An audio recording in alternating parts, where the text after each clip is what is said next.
चलिए दोस्तों, हम पिछला क्लास में नाखून क्यों बढ़ते हैं इस पाठ के लेखक परिचय के बारे में अच्छे से पढ़ चुके हैं। अब चलिए हम वीवीआई ऑब्जेक्टिव क्वेश्चन पढ़ते हैं इस पाठ के। तो देख लेते हैं, देखिए कितना हमारे पास वीवीआई ऑब्जेक्टिव क्वेश्चन है इस पाठ के। तो चलिए 36 क्वेश्चन है इस पाठ से वीवीआई ऑब्जेक्टिव क्वेश्चन। यदि आप ये हर एक क्वेश्चन याद कर लेते हैं, ये 36 क्वेश्चन, तो आपको इस अध्याय की और कोई क्वेश्चन याद रखने का ज़रूरत नहीं है। सिर्फ आप इतना कम से कम आपको याद होना चाहिए। तो चलिए पहला क्वेश्चन लिखा हुआ है, लेखक के अनुसार मनुष्य के नाखून किसके जीवंत प्रतीक है? तो पाशुवृत्ति के। क्वेश्चन आपसे पूछा जाएगा, लेखक के अनुसार मनुष्य के नाखून किसके जीवंत प्रतीक है? तो आपको बतलाना है पाशुवृत्ति के। पाशुवृत्ति मतलब पुरानी चीज को याद दिलाता है, उसको बोलते हैं पाशुवृत्ति। तो अगला क्वेश्चन देखिए, लिखा हुआ है, हजारी प्रसाद द्विवेदी का जन्म कब हुआ था? तो हजारी प्रसाद द्विवेदी का जन्म 1907 ईस्वी में हुआ था। अगला क्वेश्चन लिखा हुआ है, सब पुराने अच्छे नहीं होते, सब नए खराब नहीं होते, यह उक्ति है। मतलब ये जो लाइन लिखा हुआ है किस व्यक्ति के द्वारा लिखा गया है? तो कालिदास के द्वारा लिखा गया। किसके द्वारा? तो कालिदास के द्वारा। अगला क्वेश्चन लिखा हुआ है, ललित निबंध है, यानी क्वेश्चन आपसे पूछा जाएगा नाखून क्यों बढ़ते पाठ की कौन सी विधा है? तो आपको याद रखना है ललित निबंध। कौन सा निबंध? ललित निबंध। अगला क्वेश्चन देखिए, लिखा हुआ है, हजारी प्रसाद द्विवेदी द्वारा रचित पाठ है। हजारी प्रसाद द्विवेदी द्वारा रचित पाठ कौन सा है? तो नाखून क्यों बढ़ते हैं। हजारी प्रसाद द्विवेदी द्वारा रचित पाठ कौन सा है? तो बतलाएंगे नाखून क्यों बढ़ते हैं। देखिए अगला क्वेश्चन लिखा हुआ है, नाखून प्रतीक है किसका?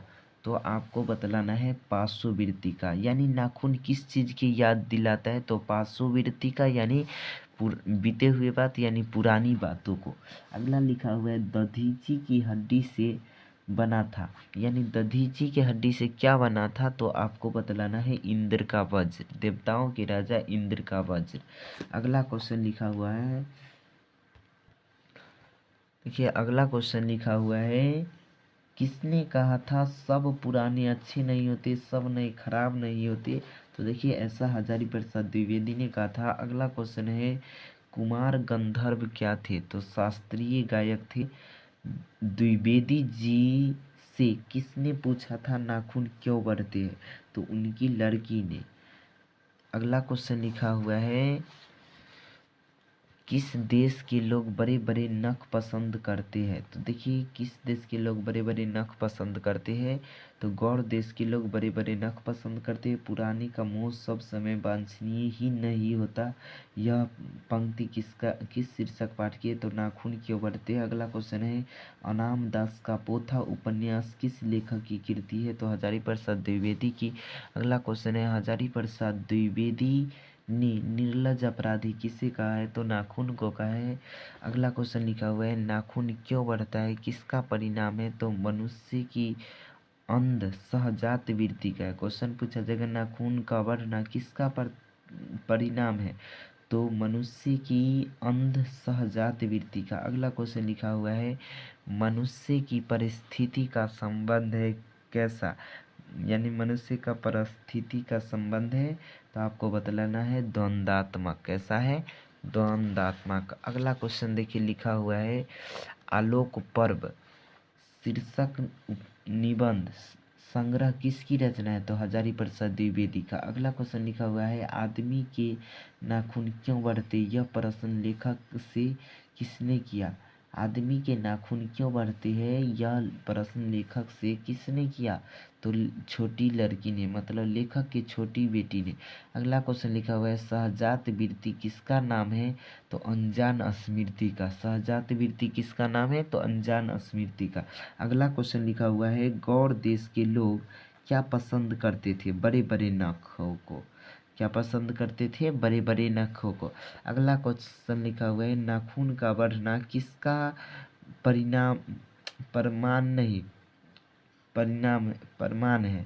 देखिए लिखा हुआ है नाखून का बढ़ना किसका प्रमाण है, तो आपको बतलाना है पार्श्ववृत्ति का। अगला क्वेश्चन लिखा हुआ है नाखून क्यों बढ़ते हैं। अगला क्वेश्चन देखिए लिखा हुआ है नाखून क्यों बढ़ते हैं, शीर्षक पाठ साहित्य की कौन सी विधा है, तो आपको बतलाना है ललित निबंध। अगला क्वेश्चन है अलकतक का अर्थ क्या होता है, तो अलकतक का अर्थ अलता होता है। अगला क्वेश्चन लिखा हुआ है लेखक हजारी प्रसाद द्विवेदी ने दयनीय जीवन किसे कहा है, तो अल्पज्ञ पिता का, यानी अल्पज्ञ पिता का जीवन दयनीय जीवन होता है।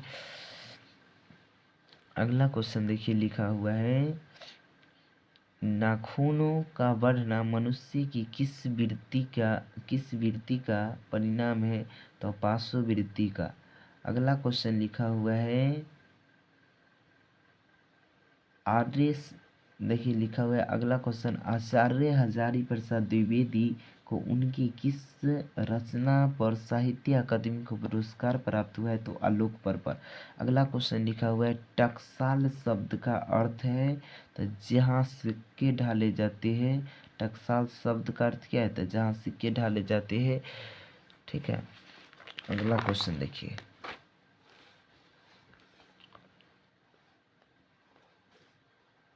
अगला क्वेश्चन लिखा हुआ है प्राणी शास्त्रियों का एक अनुमान है कि मनुष्य का अनावश्यक अंग उसी प्रकार झड़ जाएंगे जिस प्रकार उसकी पूंछ झड़ गए है। किस पाठ की पंक्ति है, तो बतलाएंगे नाखून क्यों बढ़ते हैं। अगला क्वेश्चन है कालिदास ने क्या कहा था, नाखून क्यों बढ़ते हैं, शीर्षक पाठ के आधार पर उत्तर दे। नाखून क्यों बढ़ते हैं, इस शीर्षक पाठ पर उत्तर देना है, तो बतलाएंगे कि सब पुराने अच्छे नहीं होते, सब नए खराब नहीं होते। और बाद ए और बी दोनों बोले थे, तो कालिदास ये ना बोले थे सब पुराने अच्छे नहीं होते और सब नए खराब नहीं होते। अगला क्वेश्चन लिखा हुआ है प्रयत्न मानव का अर्थ क्या होता है, तो प्राचीन मानव। अगला क्वेश्चन लिखा हुआ है काम सूत्र किसकी रचना है, तो वात्स्यायन की। और यहाँ पर एक और क्वेश्चन पूछा जाता है वात्स्यायन का पूरा नाम क्या होगा, तो बतलाएंगे सच्चिदानंद हीरानंद वात्स्यायन अज्ञे। अगला क्वेश्चन लिखा हुआ है सिक्कत का अर्थ क्या होता है, सिक्कत का अर्थ होता है तो मोम। अगला क्वेश्चन है नख यानी नाखून किसका प्रतीक है, तो पशुता का। अगला क्वेश्चन लिखा हुआ है लेखक के अनुसार मनुष्य के नाखून किसके जीवंत का प्रतीक है, तो पार्श्ववृत्ति का, यानी लेखक के अनुसार मनुष्य के नाखून किसके जीवंत का प्रतीक है, तो पार्श्ववृत्ति का। अगला क्वेश्चन लिखा हुआ है नाखून क्यों बढ़ते हैं, पाठ में बूढ़े ने सबसे बड़ी चीज किसे माना है, तो आपको बतलाना है प्रेम को। अगला क्वेश्चन लिखा हुआ है आदिम शब्द का अर्थ क्या होता है, तो आदिम शब्द का अर्थ होता है अति प्राचीन। आदिम शब्द का अर्थ क्या होता है, अति प्राचीन यानी बहुत पुराना। चलिए आज ऑब्जेक्टिव 36 कंप्लीट हुआ। अगले क्लास में हम इस पाठ के सब्जेक्टिव क्वेश्चन लेकर के आएंगे जो VVI है, इम्पोर्टेंट है, जो हमको लगता है पूछा जा सकता है। ठीक है, तो देखिए सब्जेक्टिव क्वेश्चन ज़्यादा ही नहीं है, 5 ही है। तो चलिए मिलते हैं फिर अगले वीडियो में।